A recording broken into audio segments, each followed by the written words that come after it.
Hello friends, this is Umang Sharma from आपका सहपाठी। कैसे हो आप सब?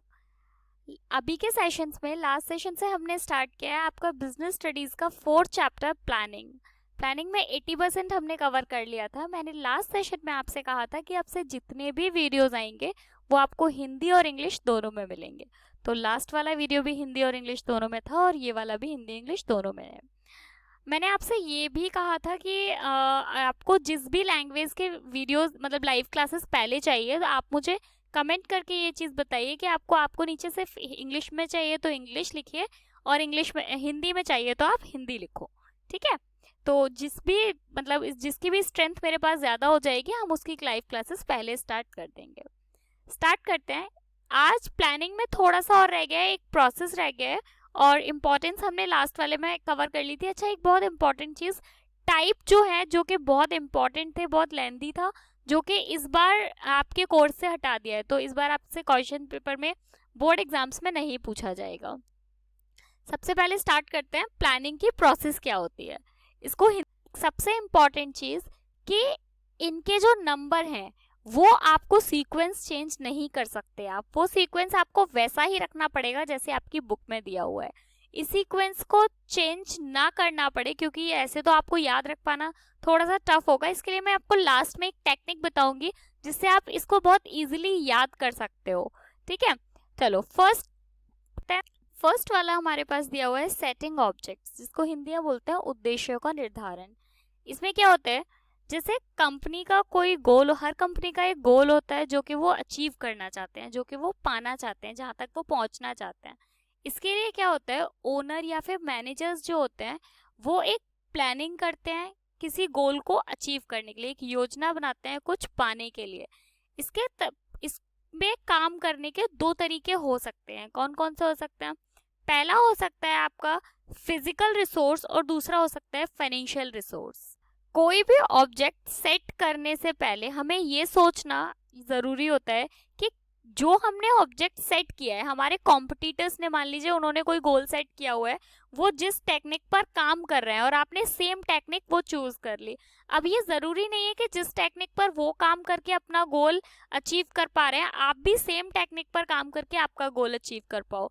तो आपको अपने गोल के अकॉर्डिंग अपनी टेक्निक्स को चूज करना पड़ता है, क्योंकि अगर आपको आप गोल अचीव नहीं हुआ जहां तक आप पहुंचना चाहते हैं, मान लीजिए आप 95 ट्वेल्थ में 95% लेकर आना चाहते हो और आपने किसी फ्रेंड ने आपको बताया कि मैं पर डे इतने इतने घंटे पढ़ता हूँ या पढ़ती हूँ, तो उस हिसाब से उसके मार्क्स इतने आ गए थे।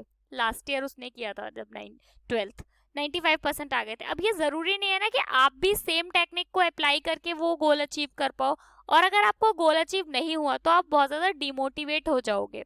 इसके लिए इस स्टेप, जो फर्स्ट स्टेप है, फर्स्ट ऑब्जेक्ट चूज करते हैं, उन्होंने कहा कि आप आपके हिसाब से आपके गोल्स को चूज करो। आगे बढ़ते हैं। सेकंड वाला दिया हुआ है डायमेसिस, इसको हिंदी में बोलते हैं विकासशील आधार। इसमें होता है, मैं आपको एक एग्जांपल से समझाती हूँ तो आपको जल्दी समझ आएगा। किसी कंपनी को अपनी सेल बढ़ानी है। अब सेल बढ़ाने के कुछ काफ़ी सारे तरीके हो सकते हैं। जैसे कोई हो सकता है कि मैं अपना प्रोडक्शन बढ़ा दूं, या हो सकता है कि और ज़्यादा नए प्रोडक्ट लेकर आऊं, या हो सकता है मैं अपने एडवर्टाइजमेंट पे ज़्यादा खर्चा करूं। तो हमें जब हम ये सारी चीज़ों पर खर्चा करेंगे तो ऑब्वियसली हमारी क्या होगी, एक्सपेंस बढ़ जाएंगे, खर्चा बढ़ जाएगा।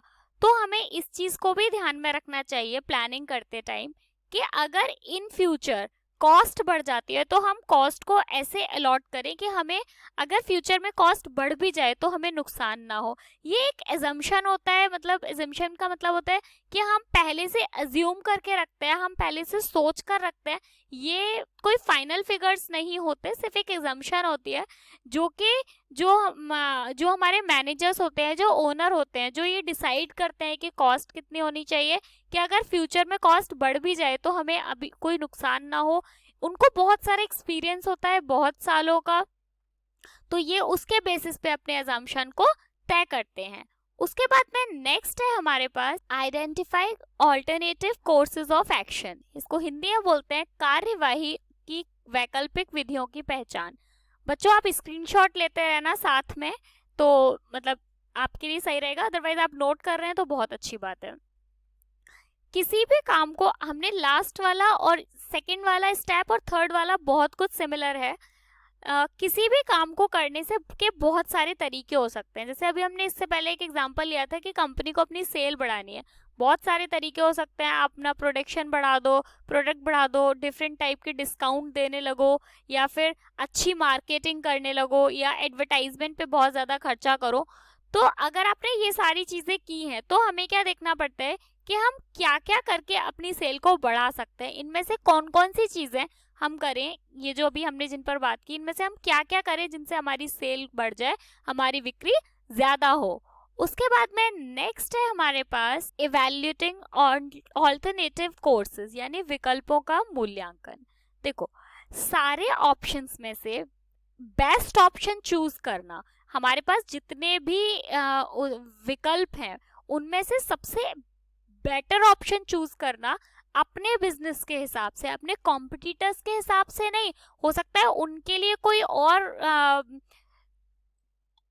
ऑप्शन उनके गोल तक पहुंचने में उनकी हेल्प करे और आपके गोल तक पहुंचने में कोई और दूसरा ऑप्शन आपकी हेल्प कर रहा हो। तो आपको क्या करना है, उन सारे ऑप्शंस में से अपने अकॉर्डिंग कोई बेस्ट ऑप्शन चूज करना है जिससे आपकी सेल बढ़ पाए। ये सेल बढ़ पाए तो मैंने एक आपको एग्जांपल दिया है, मतलब जिस भी गोल तक आप पहुंचना चाहते हैं वहां तक आप पहुंच पाए। इसके लिए आप क्या करोगे, आपके पास जैसे 4 ऑप्शंस हैं, 4 विकल्प हैं, उन चारों में से आप चारों को एक दूसरे से कंपेयर करोगे, आप चारों में तुलना करोगे कि फर्स्ट वाले की बी, सी और डी से करोगे कि फर्स्ट वाले में कितने पॉजिटिव पॉइंट्स हैं और कितने नेगेटिव हैं। सेम आप बी के साथ करोगे कि इसमें कितने पॉजिटिव और कितने नेगेटिव हैं। सेम डी के साथ, सी और डी के साथ भी करोगे। ठीक है, इसके बाद में नेक्स्ट है हमारे पास सेलेक्टिंग एन ऑल्टरनेटिव, विकल्पों का चुनाव। जैसे आपके पास जितने भी ऑप्शंस थे, मान लीजिए आपके पास 4 ऑप्शंस थे, 4 विकल्प थे जिनमें से आप एक बेटर ऑप्शन चूज कर सकते थे। अब आपने सबके नेगेटिव पॉजिटिव देखे, आपको पता चला कि जो पॉइंट नंबर बी है उसके बहुत ज्यादा पॉजिटिव है और कम नेगेटिव है, यानी मैक्सिमम पॉजिटिव्स है और लीस्ट नेगेटिव है। लेकिन आपको साथ में ये देखना पड़ेगा कि वो आपके रिसोर्सेज के अंदर आ भी रहा है या नहीं आ रहा है। ऐसा तो नहीं है कि आपने वो चूज तो कर लिया लेकिन वो आपके रिसोर्सेज में ही नहीं आता, वो काम आपके लिए इम्पॉसिबल है, आप नहीं कर सकते। दूसरे, आपने सिर्फ क्या देखा, मेरे कॉम्पिटिटर्स उससे बहुत अच्छा बिजनेस कर रहे हैं, तो आप उसको चूज नहीं करेंगे। आप किसको चूज करेंगे, जो आपके बिजनेस के हिसाब से आपके रिसोर्सेज के अंदर आता हो और जिसमें ज्यादा पॉजिटिव और नेगेटिव पॉइंट्स हो। इम्प्लीमेंट प्लान, यानी योजना को लागू करना। अब तक ऊपर जितने भी पॉइंट्स थे आपने क्या देखा, आपने उनमें ये डिसाइड कर लिया कि आपने ऑप्शन चूज कर लिया कि मेरे लिए ये वाला ऑप्शन बेटर है, मेरे बिजनेस को इससे ज्यादा सेल होगी। अगर आपका सेल ऑब्जेक्ट है तो ज्यादा सेल होगी। अब क्या है, उस प्लान को इम्प्लीमेंट करना, यानी योजना को लागू करना। इसमें है, जैसे आप यहाँ पे देखो तो यह वह कदम है जिसमें प्रबंध के लिए अन्य कार्य भी आते हैं। इसका संबंध योजना को लागू करने से है। यह वह कार्य है जो वांछनीय है। उदाहरण, यदि योजना अधिक उत्पादन करने के लिए है, यानी मैक्सिमम सेल करना चाहते हैं आप, तो अधिक श्रम, अधिक मशीनों की आवश्यकता होगी। बिल्कुल, आपको मेहनत ज्यादा करनी पड़ेगी और मशीनरीज आपको ज्यादा चाहिए। इस कदम की पूर्ति के लिए काम करने तथा मशीनें क्रय करने के लिए और अधिक बड़े संगठन की आवश्यकता होगी। बिल्कुल, आपको और ज्यादा मशीनरीज चाहिए या लेबर से और ज्यादा काम कराना है तो लेबर ज्यादा चाहिए होगी, लेबर ज्यादा चाहिए होगी तो उन्हें पैसे ज्यादा देने पड़ेंगे। तो ये सारी चीजें अब आपको क्या करना है, आपने ऑप्शन चूज कर लिया, अब आपको इन पे क्या करना है, इम्प्लीमेंट करना है। अच्छा, यहाँ तक तो ये इसके मेन पॉइंट्स थे, ये 6 पॉइंट्स के मेन पॉइंट्स थे।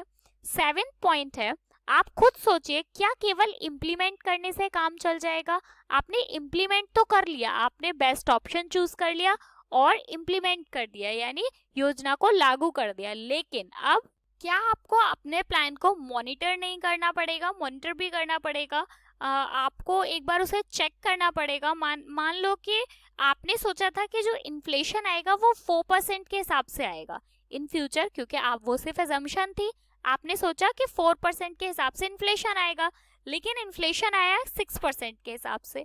तो आपकी ऐसी होनी चाहिए कि आप तुरंत इन्फ्लेशन के हिसाब से यानी मार्केटिंग के हिसाब से अपने प्लानिंग में चेंजेस ला पाओ, चेंज कर पाओ और तुरंत से आपको उसका नुकसान ना हो, आपने गोल तक पहुंच पाओ। जैसे एक बार पढ़ लेते हैं, यह देखना कि योजना लागू की गई है या नहीं तथा निर्धारित अनुसूची के अनुसार कार्य चल रहा है या नहीं, यह भी नियोजन योजना की एक विशेष अंग है। योजनाओं का कार्यान्वयन तथा उद्देश्यों को पूरा किया जा सकता है, इस बात का आश्वासन भी समान रूप से महत्वपूर्ण है। बिल्कुल यही सेम चीज हमने इंग्लिश में लिखी हुई है। अब इस सीक्वेंस को याद करने की एक ट्रिक बताऊं। देखो, फर्स्ट हिंदी वाले बच्चे भी इस ट्रिक को इंग्लिश में याद कर लें तो ज्यादा अच्छा रहेगा कि आपको याद कर पाएंगे आप कि किस सीक्वेंस से लिखना है। फर्स्ट वाला किससे स्टार्ट हो रहा है? एस से। तो एक काम करते हैं, इनको अलग लिख लेते हैं। यहाँ पे पहले लिख लो एस, उसके बाद में सेकंड वाला किससे स्टार्ट हो रहा है? डी, ठीक है, डी। थर्ड वाला किससे स्टार्ट हो रहा है? आई, तो यहाँ पे लिख लो आई। उसके बाद में फोर्थ वाला है इवेल्युएटिंग, तो ये किससे स्टार्ट हो रहा है? ई से। उसके बाद में नेक्स्ट है सेलेक्टिंग वाला, तो ये किससे स्टार्ट हो रहा है? एस से। उसके बाद में जो नेक्स्ट है आपके पास में इम्प्लीमेंट और फॉलो अप, यही है हमारे पास 7। एस को अलग कर लो, इसको अलग कर लो और इसको अलग कर लो, तो ये क्या बना? एस डाइज इफ। आपको बस इतना याद रखना है, ठीक है, समझ आ गया होगा। एस को अलग कर लो, एस डाइज इफ, इससे आपको याद रहेगा कि कौन सा वाला कौन से नंबर पे आएगा। और एक चीज और, हो सके तो इन वाले पॉइंट्स को आप किसी अच्छी शेप में लिख सकते हो। आपको याद होगा वो शेप्स वाली वीडियो मैंने एक बनाई थी आपके लिए, है ना? अगर नहीं देखी है तो वो आप जाकर देख सकते हो कि मैंने आपको बताया था कि अगर इस टाइप के बहुत सारे पॉइंट्स दिए हो तो आप कौन से शेप्स का यूज कर सकते हो, तो उससे क्या है वो अच्छे मार्क्स गेन करने में थोड़ी सी हेल्प करता है हमारे लिए।